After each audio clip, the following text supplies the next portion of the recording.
So good afternoon to all of you. My name is Norkim El Sawila, and I am the fourth and last speaker of the group number 5, chapter 7. So why do conflicts arise among ethnicities? So first of all, I want you to know what is ethnicity. Ethnicity is the identity of a group of people who share the cultural tradition of a particular homeland. So why do ethnicities have distinctive distribution? Because of international migration of ethnicities, forced migration from Africa, and voluntary migration from Latin American and Asia. So hello everyone, let's tackle first the shifting ethnic concentration. Dominant groups. In society, the group of people that has power is the dominant group. Rulers, lawgivers, religious, military, and educational leaders. A group overpowered by the dominant group or that comes after power is established is a minority. The dominant group establishes the values and norms of society. It creates a social structure that works in the group favor. Minorities have to live within those rules, are often treated differently.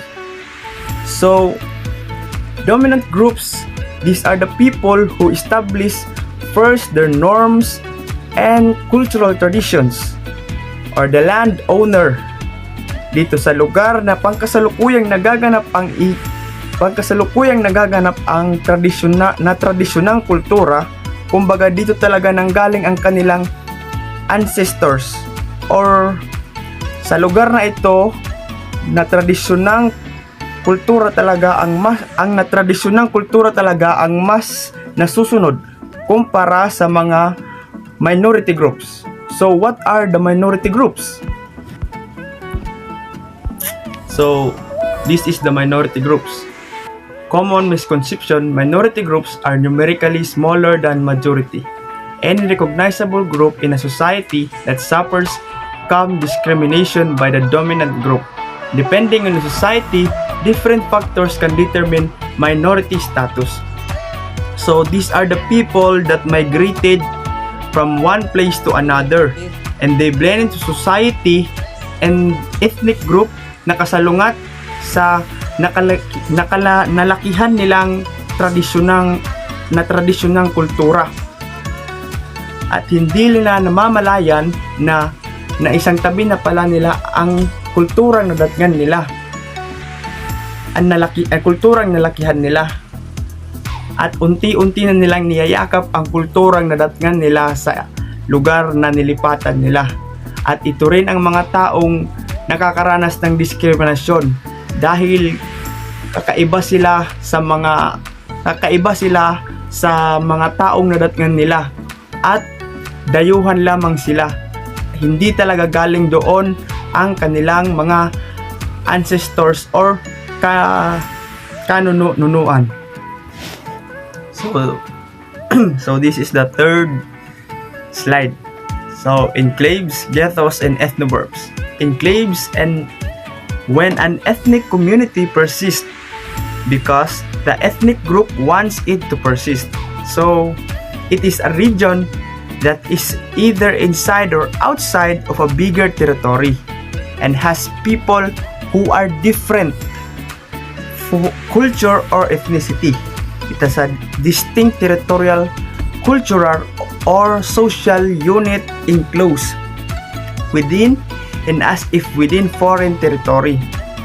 This is a separate group within a larger one. So I will give you an example for this. So in a cave, there were a bears inside the cave. They live inside the cave, while the bigger population of bears live entire the mountain.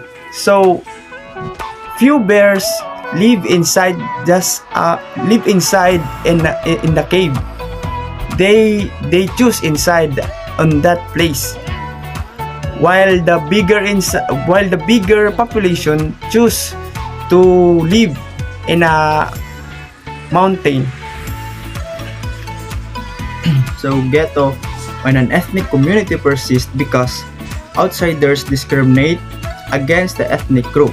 So ghetto, sometimes referred to as, is a neighborhood inside a city where members of minority group reside frequently as a result of political, social, or legal, or economic pressure. Ghettos are frequently regarded as being less wealthy than other parts of the city. It is a place where groups of people are kept forbiddingly segregated from others. So they are the immigrant or the migrated group inside the society that segregated from the minority groups. Ethnoverbs. An ethnoverb is a suburban residential and business area with a notable cluster or particular ethnic minority. So it is a suburban residential and commercial area known as a ethnoverb and contains a notable concentration of members of a specific ethnic community. The group makes up sizable portion of a population in the area, notwithstanding the possibility that it is not majority. So Chinatown versus Ethnoverb. According to the model, ethnic neighborhoods develop under the dynamics that are very different from those of downtown Chinatown. They also have different spatial forms and inter-socioeconomic structure. So Chinatown and ethnoverbs are the same ethnic communities in Los Angeles. Through examination of census data to show the shifting distribution of the Chinese population and an analysis of Chinese business sites and their association with residential patterns, they examined the spatial population and economic structures of the ethnoverb and the Chinatown. Native-born dispersal. Individuals frequently engage in dispersal throughout various periods of their life cycles, and reaction to a variety of triggers. Dispersal is possible due to morphological adaptation but with varied degrees of success. So, dispersal means movement. Ito ay ginagawa ng individual para sa kanilang sariling pangangailangan or sariling kagustuhan. They move one place to another, or they move from this region to another region or another country. Just like OFWs, they go to abroad to survive their daily needs or to help their families. And another example, gusto mong mag-aral sa paaralan, ngunit sa paaralan na malapit lang sa'yo, ngunit wala doon ang gusto mong tapusin or kunin na kurso. Pupunta ka sa ibang lugar na malapit sa paaralan na kung saan nandoon ang kurso na gusto mong kunin. At doon ka muna pansamantalang titira sa lugar kung saan malapit sa paaralan na nandoon ang kurso mong nandoon ang gusto mong kurso na kunin. Cultural transfer. Any object is transferred or migrated from one cultural setting to other, enters a new context and acquires new meaning. Cultural exchange involves constant reinterpretation, rethinking, and resignification of ideas and artifacts rather than their circulation as they currently exist. So, it is the process through which a cultural elements in the form of attitudes, values, beliefs, and behavioral scripts are passed on to and taught to individuals and groups. So ito ang mga tradisyon na nakasanayan natin at ituturo natin or naturo na natin sa mas nakakabata sa atin, at maaari rin nila itong ituro or maipasa sa mga paparating na mga henerasyon.